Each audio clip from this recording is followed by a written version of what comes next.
it can be interesting to have your models that you put into the world rotate so that people can see them without having to run around.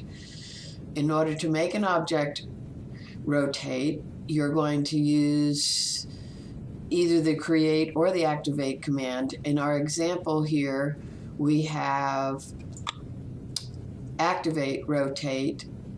The 3 is the speed with which it rotates on the central axis, and 12 is the time it rotates before it goes back to the original position and waits for someone to click it again. So we'll duplicate this. So we have our own object, and let's just change a number so that we can see the difference. So we click on it, and there it goes. Our new object is rotating more quickly than the original.